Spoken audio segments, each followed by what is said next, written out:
പ്രിയമുള്ള സഹോദരന്മാരെ, സഹോദരിമാരെ, ഏവർക്കും ദൈവാനുഗ്രഹം എപ്പോഴും ഉണ്ടായിരിക്കട്ടെ. ബിസ്മില്ലാഹിർ റഹ്മാനിർ റഹീം. ലഖദ് താബല്ലാഹു അലൻ നബി. തീർച്ചയായും പ്രവാചകന്റെയും ഞെരുക്കത്തിൻ്റെ ഘട്ടത്തിൽ അദ്ദേഹത്തെ പിന്തുടർന്നവരായ മുഹാജിറുകളുടെയും അൻസാറുകളുടെയും നേരെ അല്ലാഹു കനിഞ്ഞു മടങ്ങിയിരിക്കുന്നു. അവരിൽ നിന്നൊരു വിഭാഗത്തിൻ്റെ ഹൃദയങ്ങൾ തെറ്റിപ്പോകുമാറായതിനു ശേഷം എന്നിട്ട് അള്ളാഹു അവരുടെ നേരെ കനിഞ്ഞു മടങ്ങി. തീർച്ചയായും അവൻ അവരോട് ഏറെ കൃപയുള്ളവരും കരുണാനിധിയുമാകുന്നു. അപ്പോൾ വളരെ ഞെരുക്കത്തിൻ്റെ കാലഘട്ടത്തിൽ സഹാബികളിൽ ചിലർ എന്ത് ചെയ്തു? അവർ ചെറിയ അല്പം വിശ്വാസരാഹിത്യം വന്നു. പ്രവാചകനിൽ സംശയമുണ്ടായി. പ്രവാചകൻ യഥാർത്ഥ പ്രവാചകൻ തന്നെയാണോ?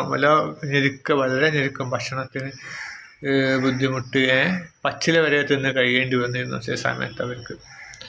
ഇത് ഹന്തക് യുദ്ധവേളയിലോ ഒറ്റവാന്ന് തോന്നുന്നു. വളരെ ഭയങ്കര പട്ടിണി, വരൾച്ച, ക്ഷാമം ഒക്കെ ഉണ്ടായിരുന്നു, മുസ്ലിങ്ങൾക്കും ഉണ്ടായിരുന്നു.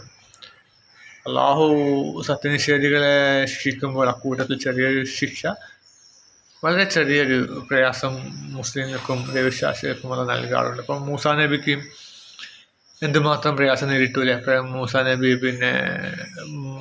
ഫിറോന്റെ കൊട്ടാരത്തിൽ പോയിട്ട് പറഞ്ഞു ഇസ്രായേലിനെ മോചിപ്പിക്കണം എന്ന് പറഞ്ഞപ്പോൾ അതോടുകൂടി മൂസാ നബിക്ക് ഒരുപാട് പ്രയാസങ്ങൾ നേരിടേണ്ടി വന്നിട്ടുണ്ട്. ഫിറോനെ അവൻ്റെ ജാലവിദ്യക്കാരെ വിളിച്ചു. അപ്പോൾ ആ സമയത്ത് എന്ത് ചെയ്തു? ആ ജാലവിദ്യക്കാരുടെ മുമ്പിൽ ഫിറോന് അപഹാസ്യനായി. അപ്പോൾ അതോടൊപ്പം മൂസാ നബിക്കും ചെറിയ പ്രയാസങ്ങൾ നേരിടേണ്ടി വന്നു. എപ്പോഴും അങ്ങനെ തന്നെയാണ്, മനസ്സിലല്ലേ? ശത്രുക്കൾക്ക് പ്രയാസം നേരിടുമ്പോൾ ചെറിയ പ്രയാസം മുസ്ലിങ്ങൾക്കും നേരിടും. അപ്പം ബദർ മുസ്ലിങ്ങൾ വിജയിച്ചു. ശത്രുക്കൾക്ക് കനത്ത പരാജയം ഏൽക്കേണ്ടി വന്നു. അമ്പെ പരാജിതരും പരിഹാസ്യരുമായി മാറി. കാരണം എല്ലാവിധ യുദ്ധസമ്പത്തും കാര്യങ്ങളും യുദ്ധക്കോപ്പുകളും നല്ല വാളും കുതിരയും ഒട്ടകങ്ങളും കഴുതകളും ഒക്കെ ഉണ്ട്. സൈന്യം മുസ്ലിങ്ങൾക്ക് 3 ഇരട്ടി സൈന്യമുണ്ട്. എന്നിട്ട് വരെ പ്രവാചകങ്ങൾ തോറ്റുപോയി. അപ്പോൾ എന്തുമാത്രം അപഹാസ്യരായി മാറി, പരാജിതരുമായി. അപ്പോൾ തന്നെ മുസ്ലിങ്ങൾക്കും ചെറിയ പ്രയാസങ്ങളൊക്കെ നേരിടേണ്ടതുണ്ട്. കാരണം എന്താണ്? മുസ്ലിങ്ങളിൽ പല സഹാബികൾ മരണപ്പെട്ടു പോയി, അങ്ങനെയൊക്കെ സംഭവിച്ചു പോയിട്ടുണ്ട്. ഒരു യുദ്ധത്തിൽ മുസ്ലിങ്ങൾ വിജയിച്ചിട്ടുണ്ട്.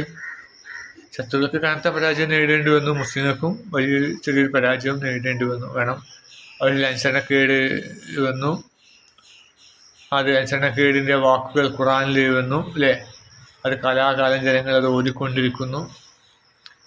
പ്രവാചകന് മുൻപിൽ വിട്ടുപോയി പല പ്രമുഖ സഹാബിമാരും മരണപ്പെട്ടു പോയി.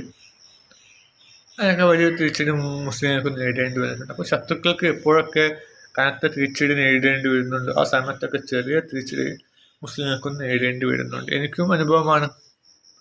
പല സമയത്തും ശത്രുക്കൾക്ക് പ്രയാസങ്ങൾ നേരിടുമ്പോൾ മുസ്ലിങ്ങൾക്കും ചെറിയ തോതിലുള്ള പ്രയാസങ്ങൾ നേരിടേണ്ടി വരാറുണ്ട്. അപ്പോൾ അങ്ങനെ തന്നെയാണ് പറഞ്ഞു വരുന്നത്. ഈ വളരെ ഞെരുക്ക സമയത്ത് ഇവരെന്ത് ചെയ്തു? അല്പം വിശ്വാസരാഹിത്യം പ്രകടമായി ഈ മുസ്ലിങ്ങളുടെ ഇടയിൽ. യഥാർത്ഥ പ്രവാചകൻ തന്നെയാണോ, ഇനി കള്ളപ്രവാചകനാണോ മാതല്ല എന്നൊക്കെ സംശയിക്കാൻ തുടങ്ങിയവർ. ചിലവർ നമസ്കാരം ഉപേക്ഷിക്കുകയോ അല്ലെങ്കിൽ പ്രവാചകൻ്റെ അടുത്ത് നിന്ന് പിന്മാറി പോവുകയോ ഒക്കെ ചെയ്തു താൽക്കാലികമായി. അപ്പം അങ്ങനെയുള്ളവർക്ക് അള്ളാഹു കൊടുത്തു. കാരണം അത്രക്കും ഞെരുക്കത്തിന് ഘട്ടമാണല്ലോ. ഉമർ റളിയല്ലാഹു അൻഹു പറഞ്ഞു, ക്ഷാമത്തിൻ്റെ കാലത്ത്, വളരെ പട്ടിണിയുടെ കാലത്ത്, അല്ലെങ്കിൽ വളരെ ദാരിദ്ര്യമുള്ള സമയത്ത് ആരെങ്കിലും മോഷ്ടിച്ചാൽ ശിക്ഷയിൽ ഇളവ് ചെയ്ത് കൊടുക്കുന്നതാണ്. ഉമർ ഖലീഫ അങ്ങനെ ഇളവ് ചെയ്ത് കൊടുത്തിട്ടുമുണ്ട്. മനസ്സിലായി? നമ്മൾ വല്ലാതെ ബുദ്ധിമുട്ടും ആരായാലും മോഷ്ടിച്ചു പോകുമല്ലോ. തുലാഭാരം എന്ന സിനിമയിലുണ്ട്. വളരെ പട്ടിണിയാണ്. അപ്പോൾ മക്കൾ എന്ത് ചെയ്യും? ഹോട്ടലിൽ കയറി ബന്ന് മോഷ്ടിക്കും.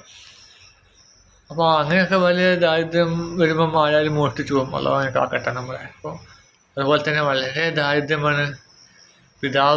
സ്വന്തം പിതാവ് രോഗം കൊണ്ട് വളരെ വേദന അനുഭവിച്ച് കിടക്കുകയാണ്. വലിയ രോഗം, ക്യാൻസറോ അങ്ങനെ വലിയ രോഗമാണ്. ചികിത്സിക്കാൻ പണമില്ല. മകളുണ്ട്. അപ്പോൾ ഇവളെന്ത് ചെയ്യുകയാണ്? വ്യഭിചാരത്തിൽ നിന്ന് കൊടുക്കുകയാണ്. കാരണം ലക്ഷ്യം എന്താണ്? തൻ്റെ പിതാവിനെ രോഗത്തിൽ രക്ഷിക്കുക. അപ്പം അങ്ങനെയുള്ളപ്പോൾ അള്ളാഹു പുറത്തു കൊടുക്കുമായിരിക്കാം. പണ്ടൊരു സംഭവമുണ്ട്, ഒരു കഥയാണോ യഥാർത്ഥ സംഭവമാണെന്ന് അറിയില്ല. സോക്രട്ടീസോ ഒറ്റാന്ന് തോന്നുന്നു, തടവിലിട്ടിരിക്കുകയാണ്. ഭരണകൂടത്തിനെതിരെ സംസാരിച്ചത് കൊണ്ട് അദ്ദേഹത്തെ തടവിലിട്ടിരിക്കുകയാണ്. അപ്പം യാതൊരു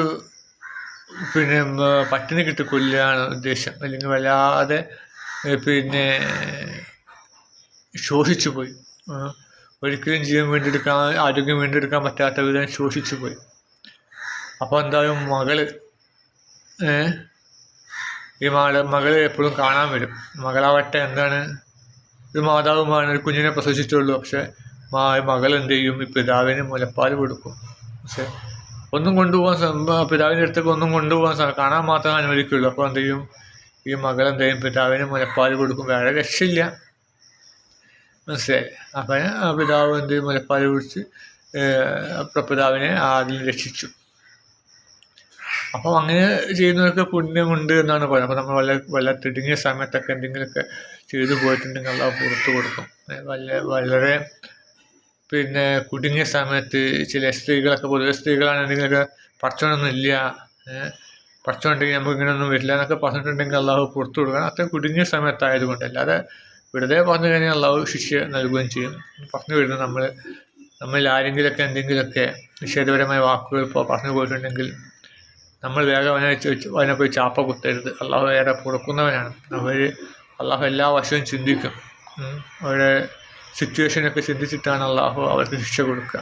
അപ്പം ചിലപ്പം അള്ളാഹു അവർക്ക് പുറത്തു കൊടുക്കും.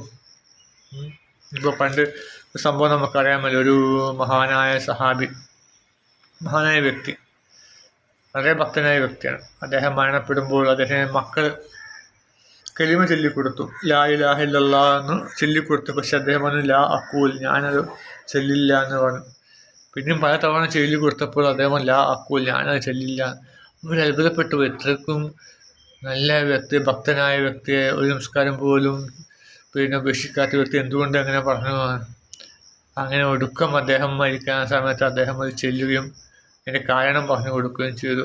അദ്ദേഹം പറഞ്ഞു, നിങ്ങൾ പറയുമ്പോഴൊക്കെ ശപിക്കപ്പെട്ട ഇബ്ലീസ് എൻ്റെ അടുത്ത് വന്നിട്ട് അള്ളാഹു ഇല്ല എന്ന് പറഞ്ഞാൽ നിനക്ക് ഞാൻ സ്വർഗം തരാം, നിൻ്റെ വേദന മാറ്റിത്തരാം, നിനക്ക് ഞാൻ അമരത്വം നൽകാം, എത്ര കാലം വേണം ഭൂമിയിൽ ജീവിക്കാനുള്ളത് നൽകാം എന്ന് ശപിക്കപ്പെട്ട ഇബ്ലീസ് വന്ന് ഇയാളോട് പറഞ്ഞു, ഇദ്ദേഹത്തോട് പറഞ്ഞു.